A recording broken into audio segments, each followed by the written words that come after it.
Bueno, gloria a Dios, mire, se quedaron. A pesar del largo día, aquí estamos.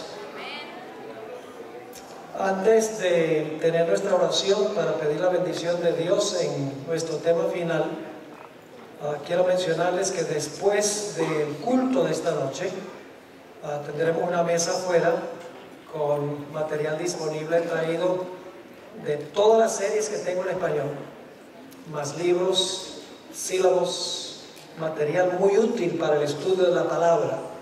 Estará disponible después de la puesta del sol, a medida que están saliendo. Así que si desean pueden pasar por la mesa y averiguar en cuanto al material que está disponible. Ahora sí vamos a tener una palabra de oración y entramos directamente a nuestro estudio. Padre Celestial, este ha sido un sábado de gran solemnidad. Hemos disfrutado de tantas bendiciones, disfrutamos de estos hermosos bautismos esta tarde también. Te damos gracias porque todavía luchas con los corazones humanos. Amén. Y todavía tu Espíritu obra en esos corazones. Amén. Pedimos, Señor, que ahora al estudiar nuestro último tema, que tu Espíritu Santo nos acompañe. Entusiásmanos, Señor, con tu palabra. Te lo pedimos en el precioso nombre de Jesús. Amén. Bien, vamos a repasar los comunes denominadores que estuvimos estudiando esta mañana.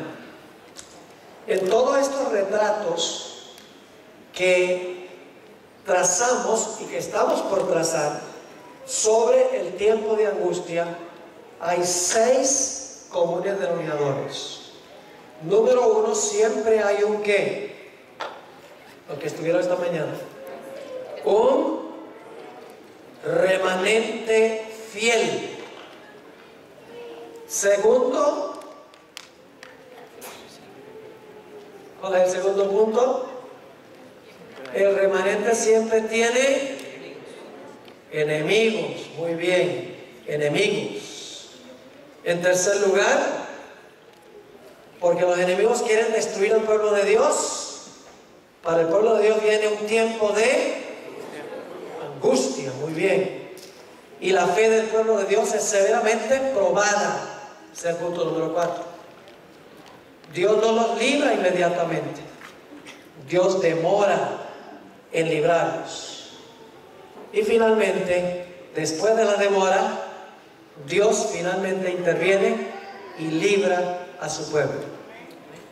Ahora no vamos a estudiar todos los ejemplos porque esta mañana nos atrasamos un poco, pero aquellos que me han dado su correo electrónico, su dirección, van a recibir copias de este material y tendrán todos los ejemplos allí.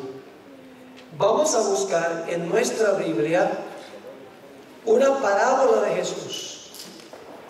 Lucas 18 y el versículo 1 al 8. Lucas 18, 1 al 8. Se conoce como la parábola del juez injusto. No me gusta ese nombre. En realidad es la parábola de la viuda persistente, mejor nombrada. Es una ilustración de los puntos que trazábamos esta mañana, los 6 comunes denominadores. Ahora, esta parábola se aplica a todas las épocas, en forma general, pero se aplica especialmente a los últimos días. Y usted dice, ¿cómo sabemos, pastor, que esta parábola se aplica especialmente al final de la historia? Sencillamente porque antes de la parábola, inmediatamente antes de la parábola, Jesús está hablando de su segunda venida. Habla de los días de Noé y luego de los días de Lot. Luego viene la parábola y termina la parábola diciendo: cuando venga el Hijo del Hombre, hallará fe en la tierra. Es decir, la parábola se encuentra entre 2 referencias a la segunda venida de Jesús. Se aplica especialmente a ese tiempo. Ahora vamos a analizar esta parábola. Hay varios actores en la parábola. En primer lugar hay un juez. En segundo lugar hay una viuda. En tercer lugar, la viuda está clamando al juez. También la viuda tiene un adversario. La viuda le pide al juez que le haga justicia sobre su adversario, pero el juez se demora en responderle. Pero finalmente el juez interviene y le hace justicia. Vamos a leer la parábola e interpretarla a medida que vamos avanzando. Lucas 18 y el versículo 1. También le refirió a Jesús una parábola sobre la necesidad de orar siempre y no desmayar. Esta es la lección central de la parábola. Debemos orar siempre y no rendirnos, no darnos por vencidos. Y ahora va a ilustrar esa lección diciendo: había en una ciudad un juez que ni temía a Dios ni respetaba a hombre. Así que tenemos en primer lugar el juez. Luego dice: había también en aquella ciudad una viuda. Ahora, encontramos en esta parábola que la viuda lo ha perdido todo. El adversario le ha quitado todo. Los que han estudiado esta parábola han concluido que el esposo de esta mujer, cuando estaba vivo, le debía una suma inmensa a un acreedor. Y cuando el esposo murió, el adversario le quitó todo por pagar la deuda que el esposo había dejado. La dejó en la calle, en otras palabras. Una viuda destituida de todo apoyo humano. Ahora fíjense lo que decía la viuda. Dice: la cual venía a él diciendo. Cuando dice venía, no significa que vino una vez y ya. No, vamos a encontrar que venía y venía y venía y venía donde el juez diciendo: hazme justicia sobre mi adversario. Así que dice: la cual venía a él diciendo: hazme justicia de mi adversario. El adversario fue el que le quitó todo, el que la dejó en la calle. Hay una demora en la parábola. Sí. Y él no quiso por algún tiempo. ¿Se rindió la viuda porque no respondió inmediatamente? No, seguía viniendo. Ahora escuchen, él no quiso por algún tiempo. Pero después de esto, dijo dentro de sí: aunque ni temo a Dios ni tengo respeto a hombre, sin embargo, porque esta viuda me molesta, le haré justicia, no sea que viniendo de continuo, ahí dice que venía y venía y venía, no sea que viniendo de continuo me agote la paciencia. ¿Cuál fue la motivación de que el juez le respondiera a las plegarias de la viuda? Para quitársela de encima.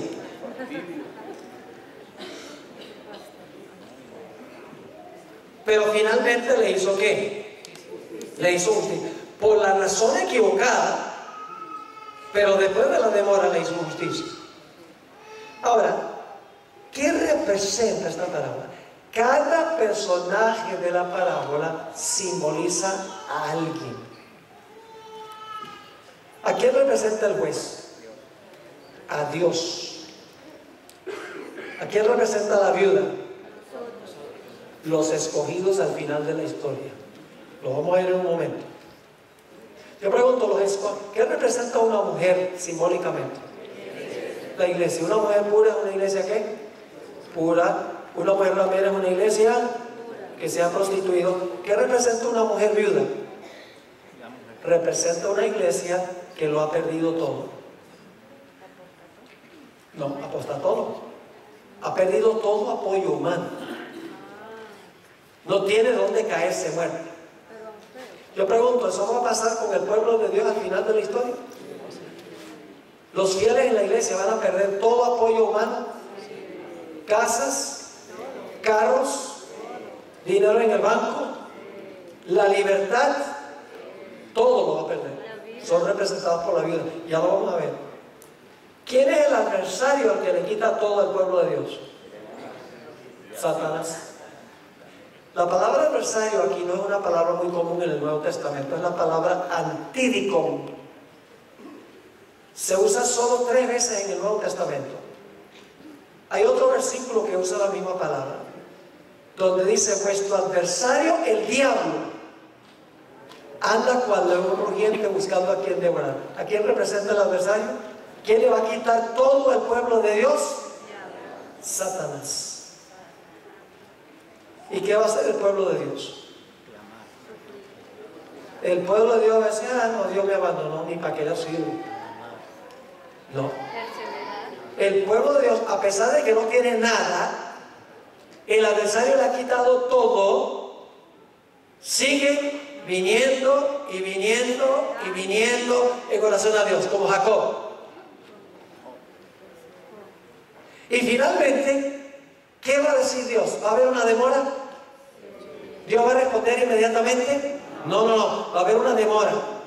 Pero finalmente, Dios va a intervenir para hacerle justicia a su pueblo. Pero escuchen bien, lo va a hacer por una razón distinta que el juez de la parábola. Algunos dicen: ¿cómo puede el juez representar a Dios si dice que ni temía a qué? A Dios, ni respetaba a hombre? ¿Cómo se puede representar a Dios? Representa a Dios a manera de contraste. Es decir, Jesús está diciendo: si un juez injusto responde la plegaria de una viuda por quitársela encima, ¿cuánto más Dios responderá las plegarias de su pueblo porque los ama? Dios responde por una razón distinta que el juez en la parábola. Ahora ustedes dicen: ¿será que la interpretación que da el pastor Bola es correcta? Jesús explicó la parábola. Noten lo que dice el versículo 6, aquí viene la explicación. Y dijo el Señor: oíd lo que dijo el juez injusto. ¿Y acaso Dios? ¿Quién representa el juez? A Dios. ¿Acaso Dios no hará justicia a sus escogidos? ¿Qué representa la viuda? Sus escogidos. Ahora escuchen, que claman a Él día y noche, aun cuando se tarda en responderles. Lean el capítulo sobre el tiempo de angustia en el conflicto de los siglos. El pueblo de Dios clamará a Dios y clamará a Dios, y Dios guardará silencio. Satanás le habrá quitado todo al pueblo de Dios, pero finalmente Dios intervendrá para liberar a su pueblo. En el versículo 8 dice Jesús: os digo que pronto les hará justicia. Y luego termina con una pregunta: pero cuando venga el Hijo del Hombre, ve que la parábola se aplica especialmente al final del tiempo de angustia, cuando venga el Hijo del Hombre, hallará fe en la tierra. Vamos a repasar los comunes denominadores. ¿Hay un remanente en esta parábola? ¿Quién es? La viuda, que todo lo perdió. ¿Hay un enemigo de la viuda? El adversario. ¿La viuda pasa por un tiempo de angustia? Viene y viene y viene. ¿La fe de la viuda es severamente probada? Sí, pero el juez parece ignorarlo. ¿Hay una demora en hacerle justicia a la viuda? Pero después de la demora interviene el juez y le hace justicia. ¿Ven los comunes denominadores en todas estas historias? Ahora, lo lindo de esto es a donde dice que finalmente Dios intervendrá para librar a su pueblo después del tiempo de angustia. Ahora, los siguientes ejemplos que quiero compartir son los más importantes. Los que hemos estudiado son significativos e importantes, pero ahora queremos ir especialmente al tiempo del fin. Para esto, necesito repasar la cadena profética. Yo acabo de grabar una serie que se llama La Gran Cadena Profética. Está en YouTube, la pueden ver, donde trazo la cadena de las profecías desde Babilonia hasta el fin. La cadena empieza con ¿qué reino? Babilonia, luego Medo-Persia, luego Grecia, luego el imperio romano. Luego, ¿qué pasa con el imperio romano? Se divide. Luego el pueblo pequeño gobierna ¿cuánto tiempo? 1260 años, terminando ¿en qué fecha? 1798. Y ahora fíjense qué interesante. Cuando la bestia recibe su herida mortal en 1798, al mismo tiempo se levanta otra bestia. Pueden leerlo ahí. En el versículo 9 y 10 de Apocalipsis 13 dice que la bestia es herida con la espada. En el siguiente versículo dice: se levanta una bestia de la tierra. ¿Qué representa esa bestia que se levanta de la tierra? Representa a los Estados Unidos. Ustedes pueden ver esta presentación, como les mencioné, en YouTube, y ahí yo compruebo por las características. Y lo interesante es que esta bestia que se levanta de la tierra, tiene dos cuernos como de ¿qué? Como de cordero. ¿Qué representan los dos cuernos como de cordero? Representan libertad civil y libertad religiosa. Separación de iglesia y Estado. La parte religiosa es la iglesia y la parte civil es el Estado. Cuando se separan hay libertad religiosa y civil. Cuando se unen no hay ninguna de las dos. Así que Dios levantó esta nación en cuya constitución se halla garantizada la libertad civil y religiosa. Pero esta es una bestia esquizofrénica. Tiene doble personalidad. Porque dice que aunque tiene dos cuernos como de cordero, profesa defender libertad civil y religiosa, termina hablando como un dragón. Ahora escuchen lo que voy a decir. Esta bestia que se levanta de la tierra, que representa a los Estados Unidos, parece que su destino es ayudarle a la primera bestia a recuperar el poder que perdió cuando recibió la herida mortal. Ustedes pueden leerlo en Apocalipsis 13.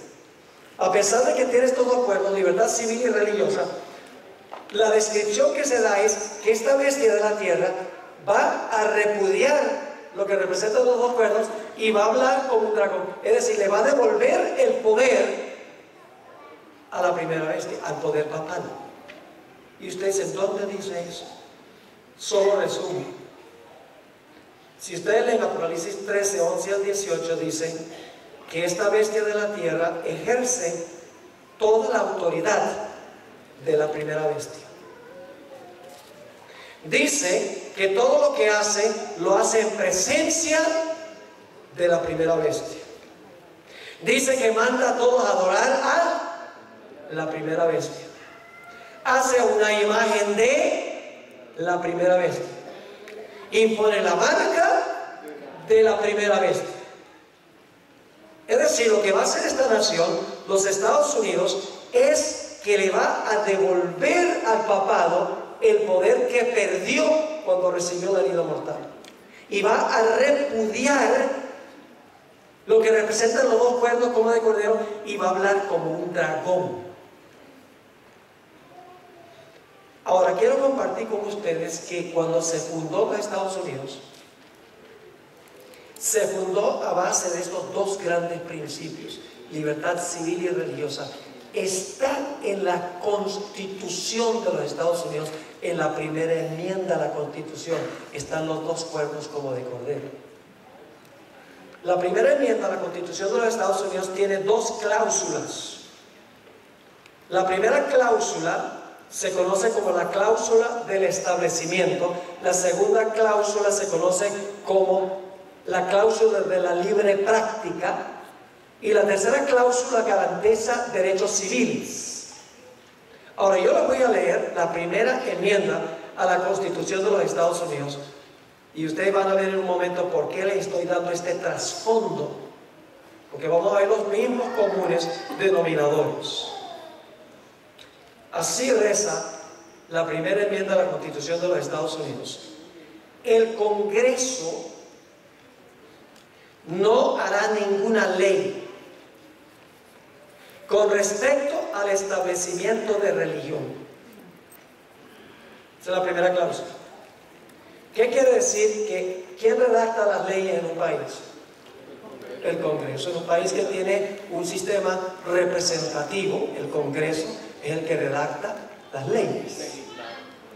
En la primera cláusula dice que el Congreso de los Estados Unidos no puede hacer ninguna ley que establezca religión, que establezca alguna observancia religiosa.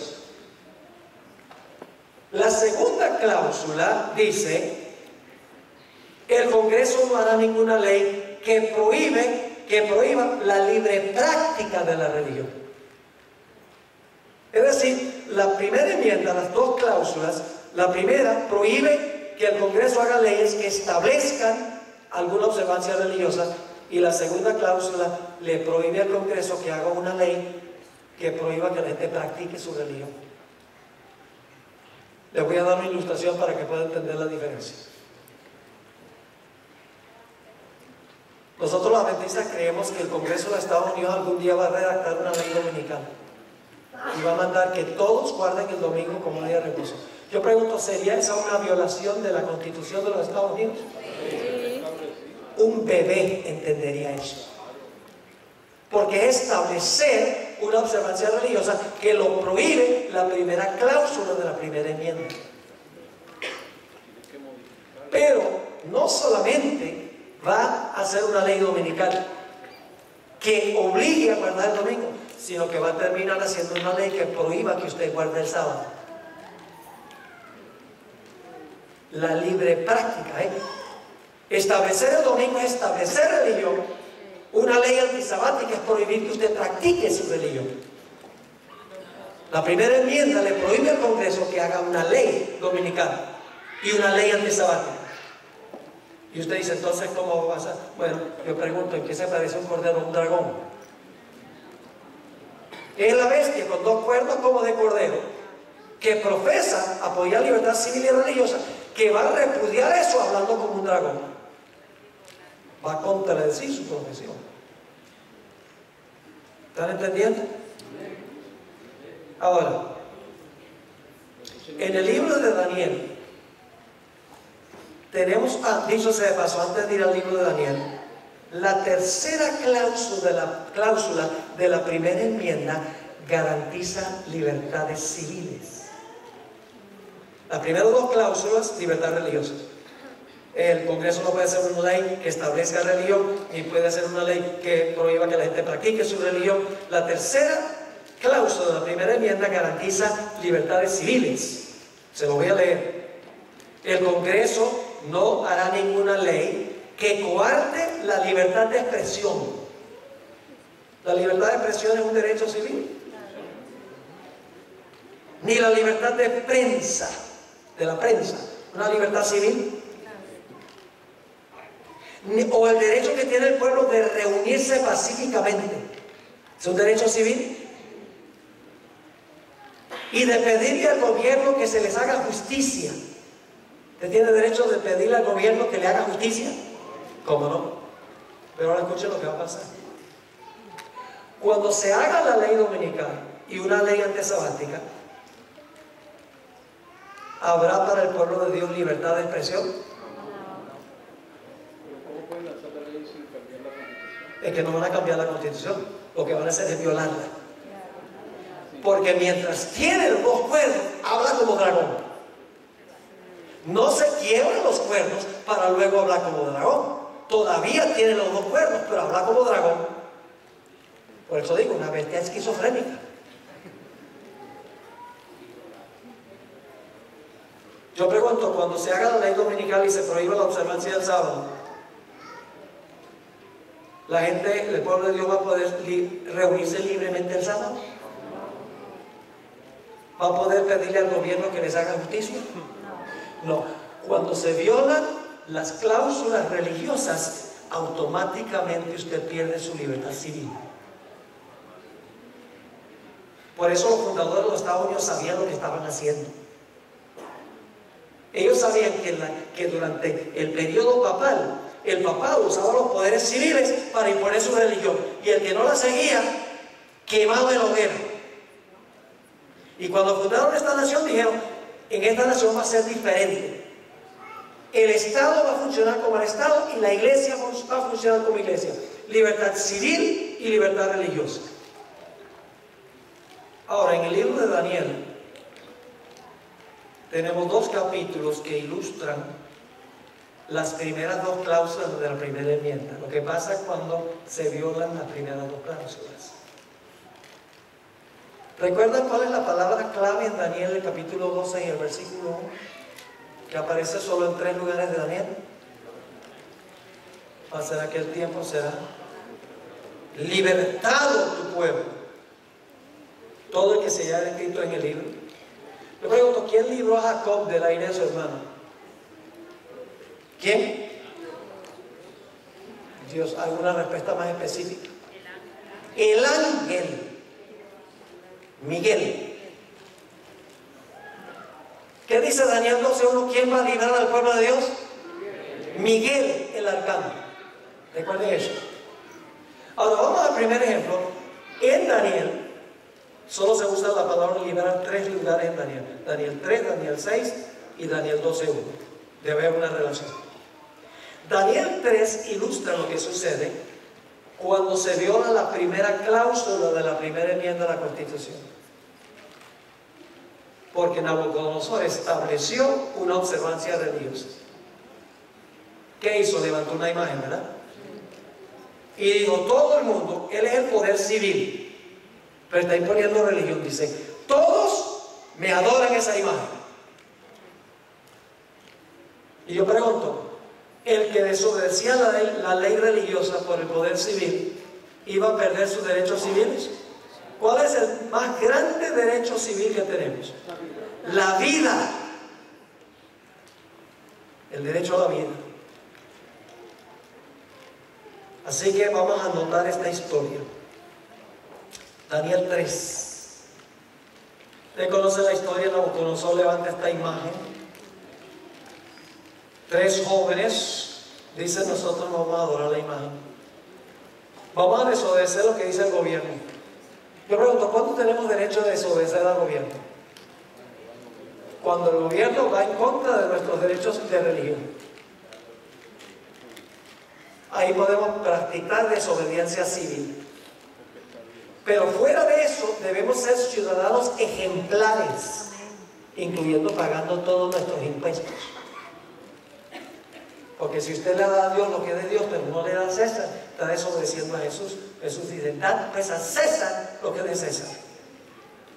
Los adventistas deben ser ciudadanos ejemplares. Pero cuando el poder civil se sobrepone a su autoridad y establece una observancia religiosa, ahí el pueblo de Dios tiene que desobedecer, porque es menester obedecer a Dios antes que a los hombres. Así que ahora Nabucodonosor, los enemigos de los 3 hombres van y le cuentan al rey. Le dice: ahora y hay unos que no quieren obedecer la ley del poder, la ley religiosa del poder civil, estableciendo esta observancia religiosa. Vamos a leer en el versículo 15. Dice el rey a ellos: ahora pues estáis dispuestos para que al oír el son de la bocina, de la flauta, del tamboril, del arpa, del salterio, de la zampoña y de todo instrumento de música, os postréis y adoréis la estatua que he hecho, porque si no la adoraréis, en la misma hora seréis echados en medio de un horno de fuego ardiendo. Y ahora escuchen: ¿y qué Dios será aquel que os libre de mi mano? El tema central del capítulo es liberación. ¿Qué Dios nos va a librar a ustedes? Los jóvenes contestan en el versículo 16: Sadrach, Mesach y Abednego respondieron al rey Nabucodonosor diciendo: no es necesario que te respondamos sobre este asunto. He aquí nuestro Dios, a quien servimos, puede librarnos del horno de fuego ardiendo, y de tu mano, oh rey, nos librará. Pero los hombres son pozos. No dice, bueno, Señor, si yo te soy fiel, me salvas. No. Y si no, sepas, oh rey, que no serviremos a tus dioses, ni tampoco adoraremos la estatua que has levantado. Punto final. Amamos más a Dios que nuestra propia vida. Estamos dispuestos a morir por Él. Así va a ser la generación final. Es una lealtad inquebrantable, una fidelidad inquebrantable. La generación final se va a distinguir por una lealtad a Dios que ni la muerte puede romper. Así que el rey, como dicen los puertorriqueños, se enfogonó.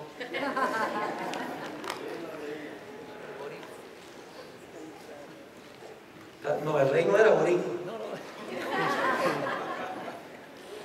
Noten el versículo 25. Y él dijo, ahora miren el 1 y ve 4.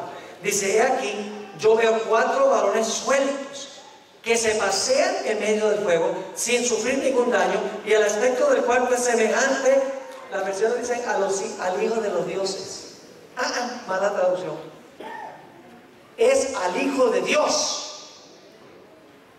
Y claro, la gente pregunta, ¿cómo sabía el rey el aspecto del hijo de Dios? La hermana me dice, porque Daniel y sus amigos le habían contado cómo era el ángel de Jehová. Y él lo entendió, porque ya él había conocido a los jóvenes en el capítulo 1. Así que ¿quién entró al horno para salvarnos? Jesús. Pero ahora viene un detalle muy interesante, no lo pierdan. Versículo 28. Dice en el versículo 28: entonces Nabucodonosor dijo, bendito sea el Dios de ellos, de Sadrach, Mesach y Abednego, que envió su ángel. ¿Ve? Lo libró el Hijo de Dios. ¿Pero quién era el Hijo de Dios? El ángel. ¿Cuál ángel? Miguel. Esa historia ilustra en miniatura lo que va a pasar al final de la historia, cuando se levante Miguel. Ahora, note lo que sigue diciendo. Entonces Nabucodonosor dijo, bendito sea el Dios de ellos, de Sadrach, Mesach y Abednego, que envió su ángel y libró a sus siervos que tuvieron fe, que confiaron en él y que no cumplieron el edicto del rey y entregaron sus cuerpos antes que servir y adorar a otro Dios que es su Dios. ¿Qué sucede cuando el poder civil impone religión? Persecución en esta historia. La primera cláusula, la primera enmienda dice que el Congreso no hará ninguna ley que establezca religión. Aquí tenemos un ejemplo de lo que pasa cuando se establece religión. Viene persecución. Ahora, Nabucodonosor, al final de esta historia, hace un decreto. Es un decreto ilegítimo. El rey no entendió lo que Dios estaba tratando de enseñarle. En el versículo 28 y 29 nuevamente dice, entonces Nabucodonosor dijo, bendito sea el Dios de ellos, de Sadrach, Mesach y Abednego, que envió su ángel y libró a sus siervos que confiaron en él y que no cumplieron el edicto del rey y entregaron sus cuerpos antes que servir y adorar a otro Dios que es su Dios. Y ahora da el decreto. Por tanto decreto que todo pueblo, nación o lengua que dijere blasfemia contra el Dios de Sadrach, Mesach y Abednego sea descuartizado y su casa convertida en un muladar, por cuanto no hay Dios que pueda librar como este. Qué historia tan espectacular. ¿Cuál es el pensamiento central? Librar. ¿Sabes? Yo encuentro adventistas donde quiera que voy, donde dicen, ay, ojalá el Señor me ponga el descanso antes del tiempo de angustia.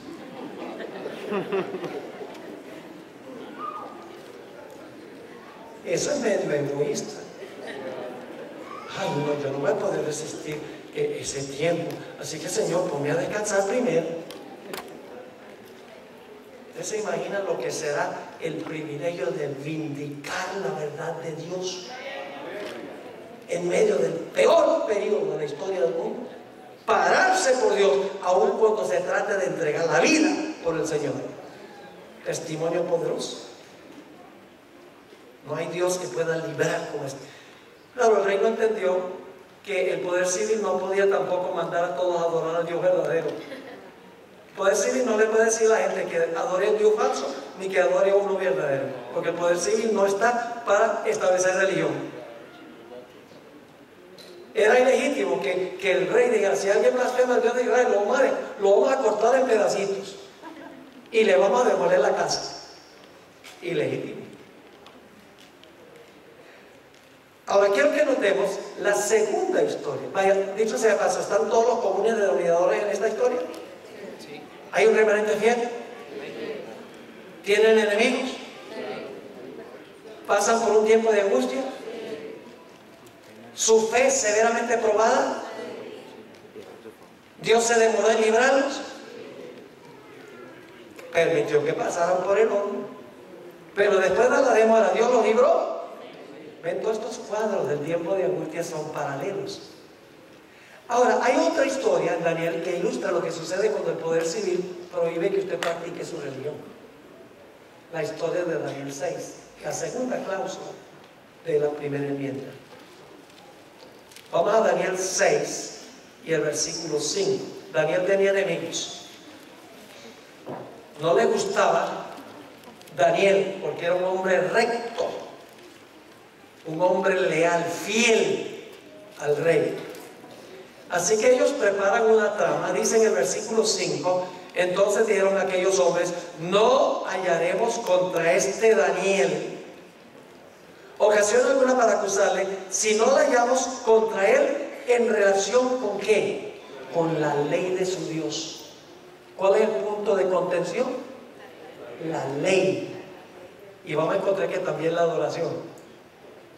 Así que estos hombres, enemigos de Daniel, van al rey y convencen al rey que dé un decreto, una ley que no se podía revocar. Los medo-persas, las leyes no se podían revocar. Noten el versículo 6. Entonces estos gobernadores y sátrapas se juntaron delante del rey y le dijeron así: rey Darío, vive para siempre. Todos los gobernadores del reino, magistrados, sátrapas, príncipes y capitanes han acordado por consejo que promulgues un decreto real y lo confirmes, que cualquiera que en el espacio de 30 días demande petición de cualquier dios u hombre fuera de ti, oh rey, sea echado en el foso de los leones. Y el rey está diciendo: esta gente sí me quiere a mí. Engañaron al rey. ¿Sabe que este es un tema recurrente que recurre en las historias de la Biblia?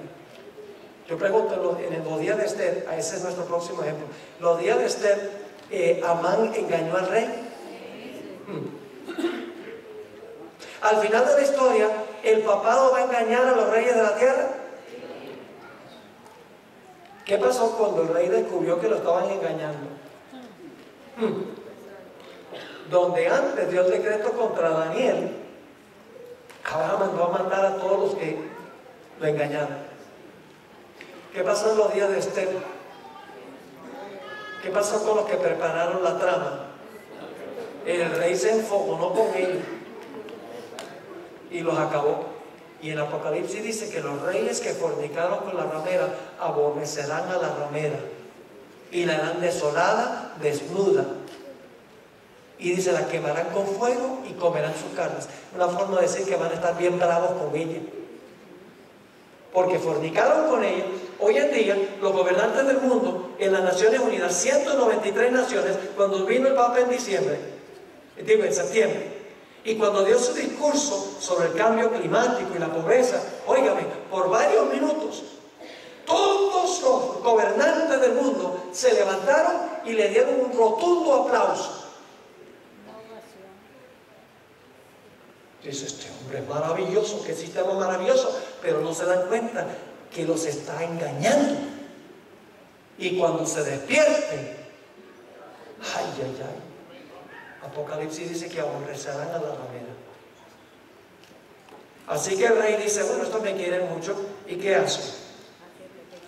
Hace una ley. Pero ahora escuchen bien, es una ley distinta que la de Nabucodonosor. Porque ¿qué es lo que está haciendo el rey? Está prohibiendo que Daniel practique su religión. No está diciendo hay que orar de esta manera, sino que está diciendo no puedes orar. ¿Ven la diferencia?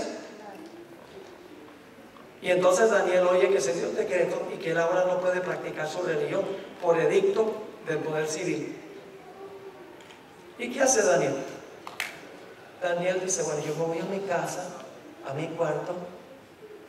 ¿Para qué enojar al rey? Voy a cerrar las ventanas.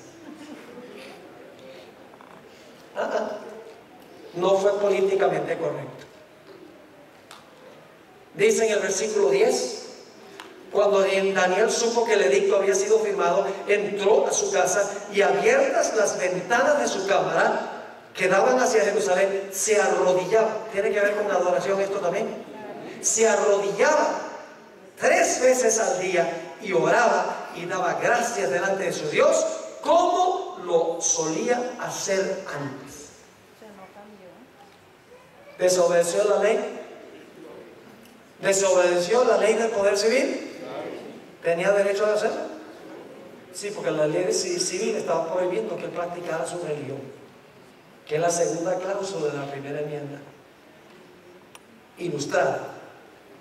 Así que el rey ahora se entristece y dice que todo el día procuró conseguir una forma de salvar a Daniel y no pudo. Así que lo echó al foso de los leones. Y quiero que notemos lo que dice, empezando en el versículo 14 del capítulo 6. Cuando el rey oyó el asunto, le pesó en gran manera y resolvió, ¿cuál es la siguiente palabra? Librar. Resolvió librar a Daniel y hasta la puesta del sol trabajó para librarle. ¿Ven? Daniel 3, Daniel 6 y Daniel 12.1. Estas historias ilustran lo que va a pasar en Daniel 12.1. Pero aquellos hombres rodearon al rey y le dijeron, sepa su rey, que es ley de Media y de Persia, que ningún edicto u ordenanza que el rey confirme pueda ser abrogado. Entonces el rey mandó y trajeron a Daniel, le echaron en el foso de los leones. Y el rey dijo a Daniel, el Dios tuyo, a quien tú continuamente sirves, Él te libre, porque yo no puedo. Y fue traída una piedra y puesta sobre la puerta del foso, la cual selló el rey con su anillo y con el anillo de su príncipe para que el acuerdo acerca de Daniel no se alterase. Luego el rey se fue a su palacio y se acostó ayuno, ni instrumentos de música fueron traídos delante de él, y se le fue el sueño, le dio un sueño toda la noche.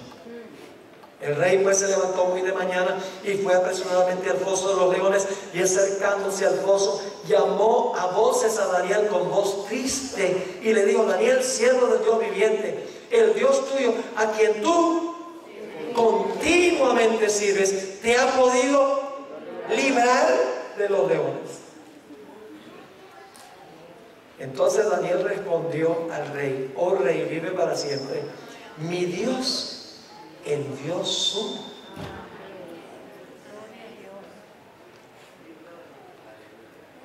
¿Quién libró a Jacob? ¿Quién libró a los 3 jóvenes? ¿Quién libró a Daniel? ¿Quién va a librar al pueblo de Dios al final? El ángel de Jehová, Miguel el arcángel, Cristo Jesús. Dice, envió su ángel, el cual cerró la boca de los leones para que no me hiciesen daño, porque ante él fui hallado inocente, y aún delante de ti, oh rey, yo no he hecho nada malo. Entonces se alegró el rey en gran manera a causa de él, y mandó a sacar a Daniel del foso, y fue Daniel sacado del foso, y ninguna lesión se halló en él. ¿Por qué razón? Porque había confiado en su Dios. Ahora vamos a ver los comunes denominadores. remanente fiel en esta historia? ¿Tiene enemigos Daniel? Wow. ¿Pasa por un tiempo de angustia? ¿Ustedes no creen que sentarse en un foso de leones toda una noche es un tiempo de angustia? Y algunos podrían saber que no tenían hambre. Que no tenían hambre. El siguiente día se dieron el banquete del siglo. Fue probada la fe de Daniel severamente. ¿Lo libró Dios inmediatamente? No. Permitió que la cosa tomara su curso. Pero finalmente Dios, ¿qué? Lo libró. Ese es el enfoque que debemos tener. Si nosotros somos fieles y leales a Dios, no tenemos que temer nada. Podemos reclamar la protección de Dios. Fue librado. Ahora, ¿cuántos más quieren estudiar? Ya son las 8. ¿Un rato más? ¿Qué van a hacer esta noche? Ir a comerse la pizza. ¿Esto no es mejor que pizza? 1000 veces mejor. Vamos rápidamente a la historia de Esther. ¿Sobre qué es la crisis en el libro de Esther? Vamos a Esther 3 y vamos a leer los versículos 1 al 3. Esther 3, 1 al 3. Dice: después de esta cosa, el rey Asuero engrandeció a Amán, hijo de Amadata, Agageo, y lo honró, y puso su silla sobre todos los príncipes que estaban con él. Y todos los siervos del rey que estaban a la puerta del rey, ¿qué hacían? Se arrodillaban y se inclinaban ante Amán. Y la hermana me dice que no era por respeto, era un acto de adoración. Ahora, ¿por qué es que todo el mundo se inclinaba y le rendía homenaje a Amán? Dice, porque así lo había mandado el rey.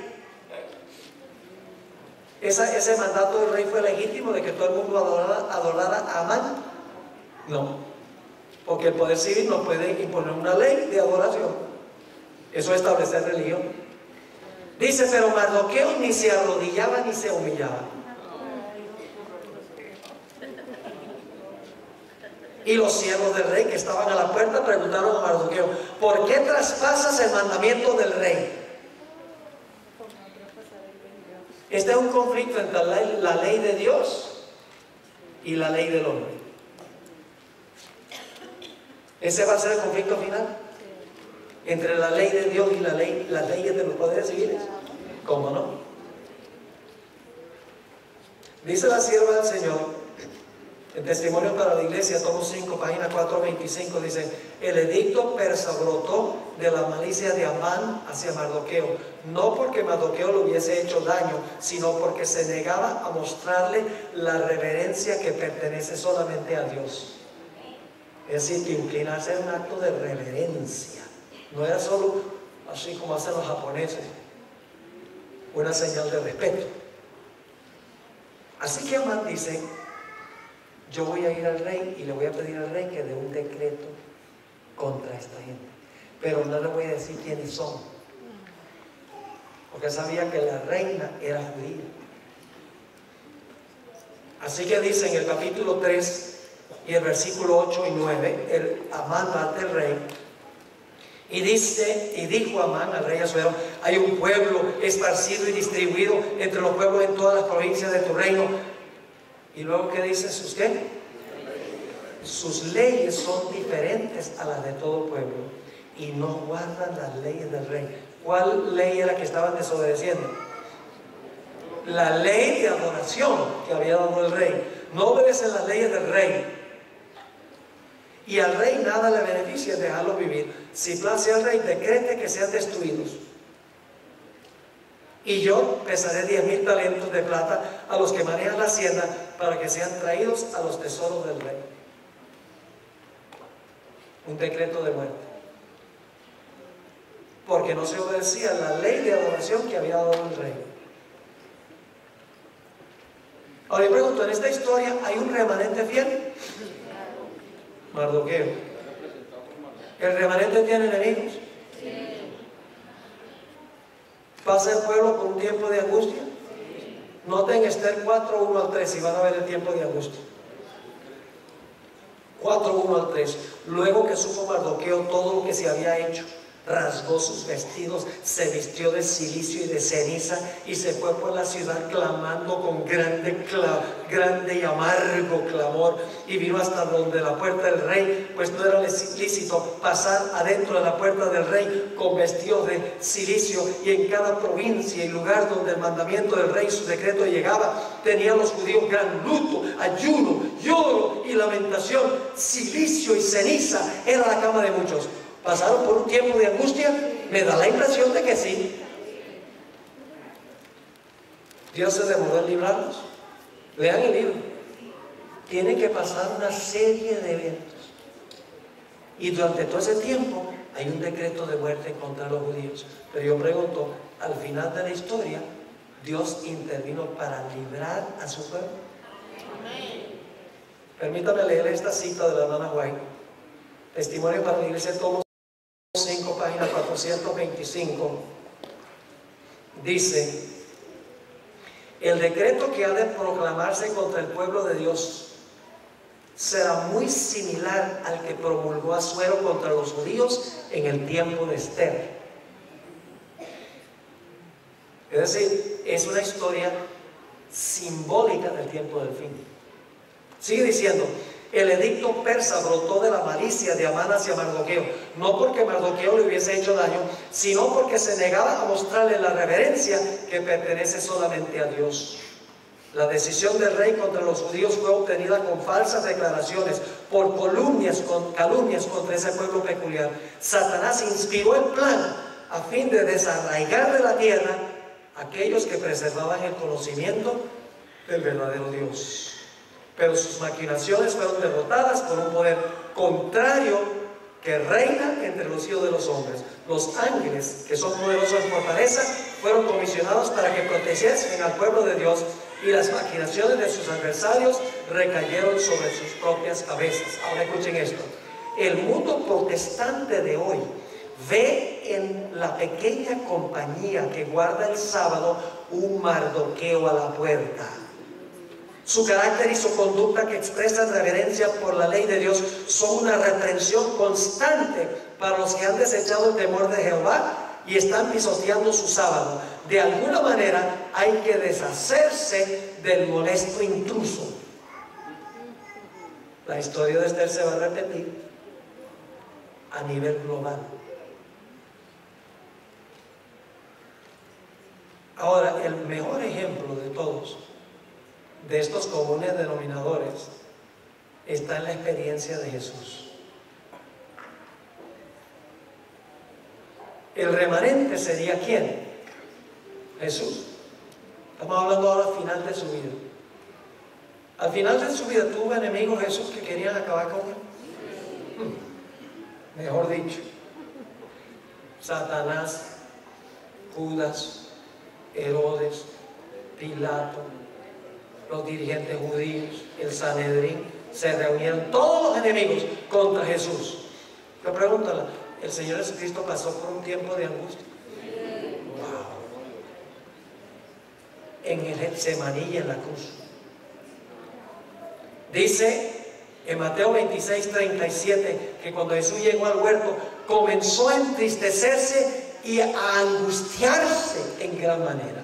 La palabra angustiarse. 3 veces en el huerto le rogó al Padre, mientras sudaba grandes gotas de sangre, que si fuera posible le quitara la copa de la ira de Dios. En la cruz clamó: Dios mío, ¿por qué me has desamparado? Terrible tiempo de angustia. ¿La fe de Jesús fue severamente probada? ¿Cómo no? Hebreos 5:7 describe su angustia. Dice: y Cristo en los días de su carne, ofreciendo ruegos y súplicas con gran clamor y lágrimas al que le podía librar de la muerte, fue oído a causa de su temor reverente. ¿El Padre lo escuchó? ¿Lo libró inmediatamente? No. No lo libró inmediatamente. ¿Se demoró el padre en responderle? ¿Por qué se demoró el padre en responderle? Hebreos 5:8, el siguiente versículo. Dice, ¿por qué el padre permitió que pasara por el tiempo de angustia? Dice, y aunque era hijo, por lo que padeció, aprendió la obediencia. ¿Qué vamos a aprender mientras pasemos por ese tiempo? A obedecer. Aunque tengamos que entregar la vida, aprenderemos a obedecer por lo que padecemos.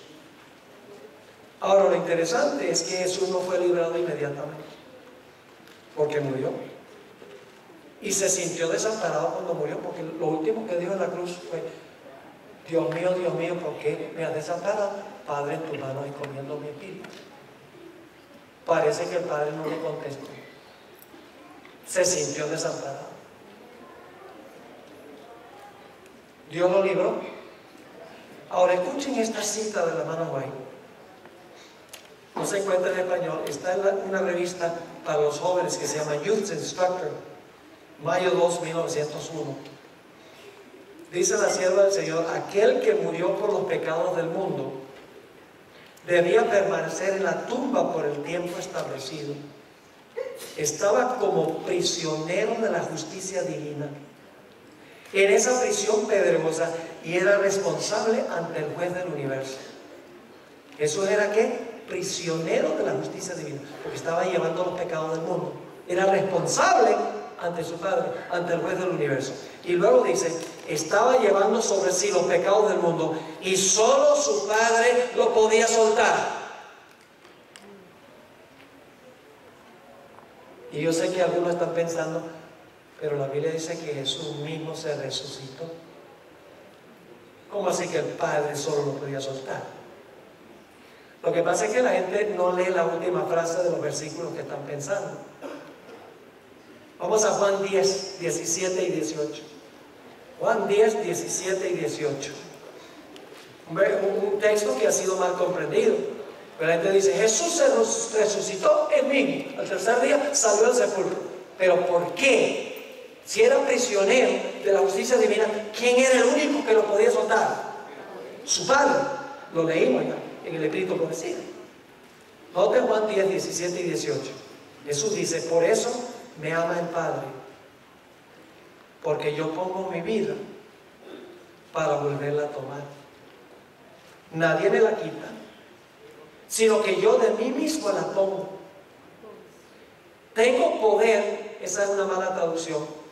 Hay una palabra poder en griego que es dunamis, de donde viene la palabra dinamita. Esa no es la palabra de aquí. Aquí es la palabra exousia, que significa autoridad.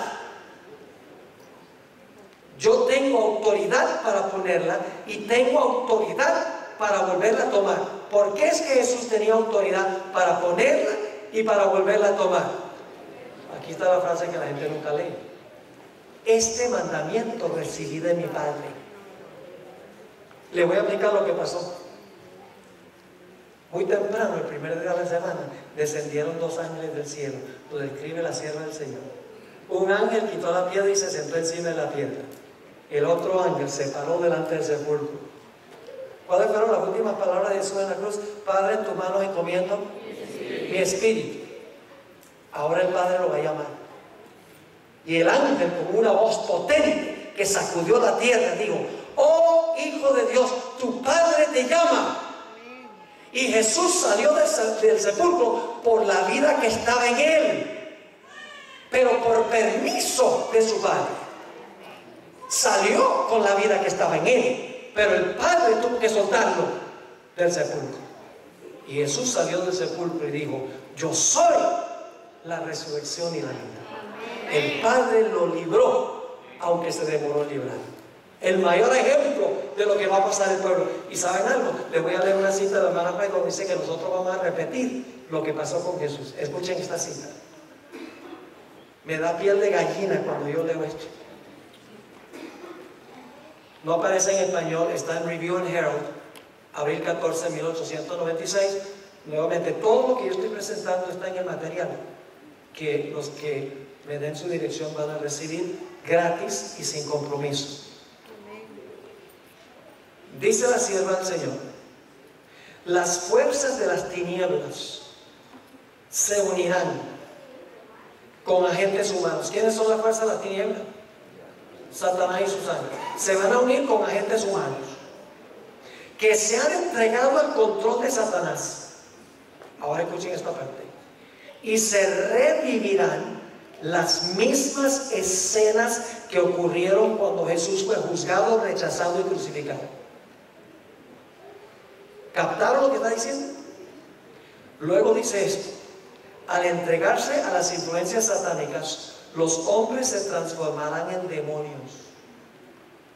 Y aquellos que fueron creados a imagen de Dios, los que fueron formados para honrar y glorificar a su Creador, se convertirán en habitación de dragones. Y Satanás verá en una raza apóstata su obra maestra de maldad, seres humanos que reflejan su propia imagen. El pueblo de Dios reflejará perfectamente el carácter de Jesús, y los impíos reflejarán perfectamente el carácter de Satanás. Por eso se va a repetir esta historia. Entonces, ¿qué tenemos que hacer nosotros? Lo que hacía Jesús. Tenemos que formar esa relación íntima con Jesús a través de la oración, el estudio de la palabra y trabajar por eso. Es lo que hacía Jesús. Por eso tenía una relación estrecha con su Padre. Ahora vamos a nuestro último ejemplo. La historia de Job. Y he dejado esto de último con un propósito muy especial. Les voy a contar la historia. Abuelo de paja. Un día vienen los hijos de Dios a presentarse delante de Jehová. Y entre ellos aparece ¿quién? Satanás. Y Dios le dice a Satanás: ¿de dónde vienes? Dice: de rodear la tierra y andar por ella. Es decir, vengo de supervisar mi territorio. ¿Por qué estaba Satanás en esa reunión? ¿Quién debería haber estado en esa reunión? Adán, el padre y representante de la raza humana. Pero cuando Satanás lo conquistó, le ganó, le quitó el puesto. Y por lo tanto, él fue representando este mundo. Ahora, si Satanás fue representando este mundo, ¿quiénes eran los otros hijos de Dios? Pues también tenían que ir representando mundos. Y entonces, Dios le dice a Satanás: no has visto a mi siervo, vive en tu territorio, pero siervo mío, hombre recto, temeroso de Dios, apartado del mal. ¿Quiénes están escuchando la conversación? Todos los representantes del universo están presentes escuchando. Y Satanás dice a Dios: claro que sí, claro que te fiel, porque es por los panes y los peces. Tú lo has cercado, lo proteges, lo has prosperado y no me has dejado tocarlo. Te sirve por interés. Pero si tú me permitieras quitar lo que tiene, te blasfemaría en tu rostro. ¿Quiénes están escuchando? Todos los representantes del universo. ¿Qué hubiera sucedido si Dios dice: no le hagan caso, son mentirosos? Los seres celestiales hubieran pensado: bueno, ¿y a qué le tiene miedo Dios? De verdad que lo ha acercado y lo ha prosperado y lo sirve por eso. ¿Quién sabe si tenga razón? Así que Dios dice, en presencia de todo, dice: ah, sí, quítale todo y verás que permanecerá fiel. ¿Recuerdan la historia de la viuda? Así que Satanás sale, le quita todo lo que tiene, todos los hijos, todas las propiedades, todas las bestias, todos los siervos, quedan en la calle. El adversario se va a quitar. ¿Y qué dice Job? Jehová dio. Solo lo que dijo tenía 50% de verdad, porque Dios dio, pero el diablo le quitó. Pero él no entendía. Dios dio y Dios quitó. Alabado sea el nombre de Jehová. ¡Ah! Y el jurado celestial dice: Dios tenía razón. Job sirve a Dios no por interés, sino porque ama a Dios. Aun cuando pierde todo, es leal a Dios. Aleluya, están cantando en el cielo. Viene otro día, se aparecen otra vez los hijos de Dios, y entre ellos Satanás. Dios le dice a Satanás: ¿de dónde viene? De rodear la tierra y de andar por ella. Y Dios dice con un orgullo sano, dice: ¿no ha visto mi siervo Dios, mi siervo Job, que aunque me incitaste contra él, aún conserva su integridad? ¡Ah! Dice Satanás, en presencia de todos los representantes del universo. Dice: claro que sí, porque no me dejaste tocarlo a él. Pero si tú me dejaras tocarlo a él, te blasfemaría en tu rostro. ¿Qué pasa si Dios hubiera dicho: no, en casa son mentirosos, y ustedes se dieron cuenta que perdió todo y todavía es leal? Hubieran permanecido duros. Así que Dios le dice a Satanás: ah, sí, tú dices que me sirve por interés y no por amor. Haz lo que tú quieras con él, solo que no le quite la vida. Pues si le quita la vida, la prueba se acabó.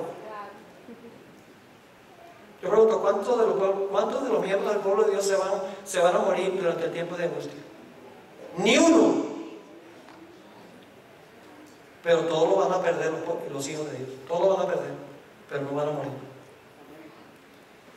Así que Satanás sabe y busca en su laboratorio la peor enfermedad que podía conseguir. Dice que le dio una sarna maligna desde la punta de la cabeza hasta la planta del pie. Y era tan terrible que tenía que rascarse con una teja, desfigurándose el cuerpo. Y Job dice que no pecó contra Dios, conservó su integridad. Pero ahora ha perdido sus posesiones, ha perdido sus hijos, ha perdido sus siervos, ha perdido sus bestias, ha perdido su salud. Y ahora la esposa dice: Job, tú todavía eres fiel a Dios. Vaya, Job, maldice a Dios y muérete. Instrumento de Satanás. Y dice Job: hablas como las mujeres fatuas. ¿Acaso Dios no nos puede impartir el bien y el mal también? Él no entendía en este momento. En un momento le voy a decir por qué no entendía. No sabía quién estaba causando el mal, porque esta reunión se realizó en el cielo y él no sabía lo que estaba pasando allá. Pero en el tiempo de angustia nosotros sabemos quién es, porque tenemos estas experiencias y no tendremos excusa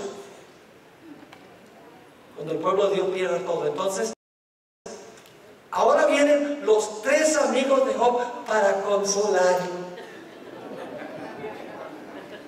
Y el jurado celestial está viendo lo que está pasando. ¿Será que Job de verdad va a abandonar su alianza a Dios? ¿Será posible? ¿O será que Job, aun cuando le vengan puros males, todavía va a ser leal a Dios? Vienen los tres amigos a consolarlo y se convierten en sus acusadores. Job ha perdido todo. Pero ¿saben cuál es lo más triste? Que él siente que ha perdido también a su mejor amigo, Dios. Desde el capítulo 3 hasta el capítulo 38, Job clama en su tiempo de angustia a Dios. Le dice: ¿por qué? Explícame por qué está pasando esto.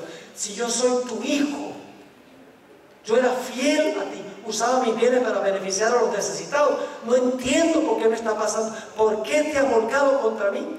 Si yo te amo. Yo sé que si tú permitieras que yo fuera tu trono. Hay mucho lenguaje legal en el libro de Job. Esto en realidad es un juicio.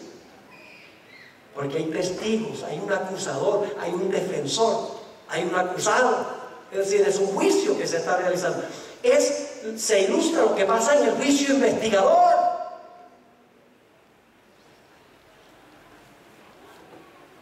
Y la respuesta de Dios a Job: un rotundo silencio. La demora. Pero Job se rinde. No, sigue viniendo y aunque me matare, aún en él confiaré. Yo sé que mi Redentor vive. Yo sé que cuando pase por el horno saldré como oro. Una experiencia ambivalente. Confío, pero ¿por qué me has desamparado? Y si ustedes quieren que eso es pecado, entonces Jesús fue pecador. Porque Jesús sintió lo mismo. Confió en su Padre, pero dijo: Dios mío, ¿por qué me has desamparado? Finalmente llega el capítulo 38 y Dios le dice a Job: bueno, ya hablaste suficiente, ahora me toca a mí. Ustedes lo pueden leer. Y entonces Dios le habla a Job sobre la creación. Dice: ¿dónde estabas tú cuando yo puse los fundamentos de la tierra? Y Dios describe la creación día por día, en su orden correcto. Usted puede leerlo en Job 38 y 39. Cada día de la creación Dios describe y le dice a Job, le hace más de 50 preguntas: ¿dónde estabas tú? ¿Tú hiciste esto? Y por cada pregunta que Dios hace, Job se está volviendo más pequeño e insignificante. ¿De quién soy yo, miserable gusano, para exigirle respuestas a Dios? Y cuando Dios termina de mostrarle su grandeza a Job, Job dice: entiendo ahora, acepto lo que tú dices, me quedo con la boca callada, no voy a hablar más. Pero vuelve a hablar. ¿Sabe cuándo vuelve a hablar? Cuando en el capítulo 1 Dios le muestra al Leviatán. Una cosa que ha sorprendido a los eruditos que estudian el libro de Job es que el libro de Job aparece Satanás, que causa todos los males, y parece desaparecer del libro y no aparece más. Y dice que injusticia, todo el que le causó los males no se dice nada de lo que le pasó. Sí aparece al final del libro. Al principio se llama Satán, pero al final se llama Leviatán. Y en el capítulo 41 Dios describe a Leviatán. Job hubiera entendido Leviatán, porque las religiones paganas del área creían que el enemigo de los dioses se llamaba Leviatán. En la cultura de esa época, politeísta. Job no era politeísta, pero conocía la idea de que el Leviatán era enemigo de Dios. Dicho sea de paso, Leviatán, en el último versículo del capítulo 42, dice que es el rey sobre todos los soberbios. Algunos dicen que es un cocodrilo. Vaya cocodrilo que respira fuego y humo. No es ningún cocodrilo, es un dragón. En Isaías 27:1 se menciona Leviatán. ¿Saben qué nombre se le da? El dragón y la serpiente retuerta. Se le llama Leviatán, se le llama dragón y se le llama serpiente retuerta. Y el Salmo 74 dice que Leviatán tiene múltiples cabezas. En Apocalipsis, el capítulo 12, encontramos ese personaje. 7 cabezas. Y se le llama la serpiente antigua, el diablo, Satanás, que es el nombre original que se le dio en el libro de Job. El diablo y Satanás. Es decir, ¿quién es Leviatán? Satanás. Así que cuando Dios le muestra Leviatán a Job, Job dice: ahora sí entiendo que me estaba causando mal. No es Dios, es Satanás. Y entonces ahora Job dice: Señor, ¿me permites hablar de nuevo? Y para hacer una larga historia corta, Job dice al final de la historia, dice: de oídas te había oído, pero ahora mis ojos te ven. Ahora entiendo, dice Job. Y se arrepintió en saco y ceniza. No se estaba arrepintiendo del pecado, sino que se estaba arrepintiendo de haber cuestionado a Dios por lo que le había sucedido. No falló, porque Dios lo recompensó con el doble de lo que tenía antes. Yo pregunto, ¿en esta historia hay un remanente? ¿Hay enemigos? ¿Hay un antídicon? Oh, el diablo. ¿Pasa Job por un tiempo de angustia? ¿La fe de Job es severamente probada? ¿Dios se demora en responderle? Pero finalmente Dios interviene y lo libra. Exactamente. ¿Por qué permitió Dios que Job pasara por su experiencia? Por dos razones. Uno, para consumir todo lo que lo ataba a este mundo. Para purificar y refinar su carácter. Para quemar toda la escoria en su carácter. Por eso Job dijo en el capítulo 23 y el versículo 10: cuando me hubieren probado, saldré como oro. Así que él entendió que esta experiencia de agonía fue para refinar su carácter. Pero hubo una segunda razón, y era para enseñarle una lección al universo, de que Dios tendrá un pueblo en el tiempo del fin, un pueblo que aunque pierda todo, será fiel a Dios, no por interés, sino por amor.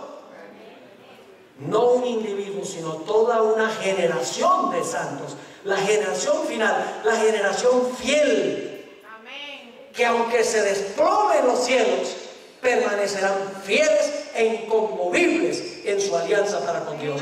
Y el universo, al observarlo, dirá: amén. Dios tiene un pueblo fiel, Dios tiene un remanente fiel. Jesús hizo la pregunta: cuando venga el Hijo del Hombre, ¿hallará fe en la tierra? Pues Apocalipsis dice que sí, porque dice: aquí están los que guardan los mandamientos de Dios y la fe de Jesús. Apocalipsis responde a esa pregunta. Hermanos y hermanas, visitas. Viene una crisis cual jamás se ha visto en la historia de este mundo. Yo no puedo decir que va a pasar en un año, en unos meses, pero las cosas van en picada, van para abajo. La prueba será inmensa. ¿Cuándo nos preparamos para ese tiempo? ¿Será cuando lleguemos a decir: ¡ah, emergencia! Ahora voy a ser fiel. No. Jesús dijo: el que es fiel en lo poco, en lo mucho será fiel. Y el que es infiel en lo poco, en lo mucho será infiel. Jeremías dijo: si corriste con los de a pie y te cansaste, ¿cómo vas a correr con los caballos?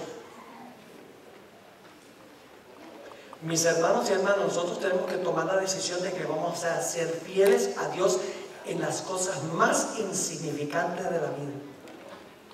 Fieles en nuestra asistencia a la iglesia. Fieles en apoyar a nuestro pastor. Fieles en nuestros diezmos y nuestras ofrendas. Fieles en nuestra observancia del sábado. Fieles en lo que escogemos ver y oír. Fieles en todas las cosas pequeñas donde nuestra vida no está en juego ahora. Porque si no somos fieles en estas cosas pequeñas, ¿qué nos hace pensar que cuando tengamos que ser fieles, inclusive entregar la vida, de repente vamos a ser fieles? Ojalá que nuestro estudio aquí no sea un estudio en vano. Yo no estoy aquí por pasear. Donde yo voy, hermanos y hermanas, porque siento esta carga de que la iglesia está durmiendo. La iglesia se ha extraviado de la razón de su existencia. Y tenemos que recuperar el rumbo. Tenemos que saber que estamos viviendo en los últimos días. Hay que proclamar los mensajes de los 3 ángeles. Hay que desarrollar ese carácter que va a pasar victoriosamente por ese tiempo. Tenemos que ponernos serios con el Señor. Esa es mi carga. Que seamos esa clase de gente. ¿Ustedes quieren ser esa clase de gente? ¿Quieren ponerse de pie? Yo voy a tener una oración. Gloria a Dios. No nos vayamos y por 2 días estamos todos animados y luego volvemos a lo mismo. No. Vamos con disciplina, temprano en la mañana, a meternos en la Biblia y a orar al Señor.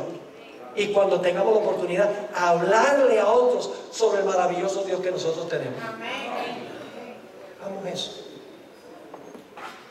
Vamos a ganar victorias increíbles en nuestra vida. Oremos. Padre, gracias te damos por estas historias.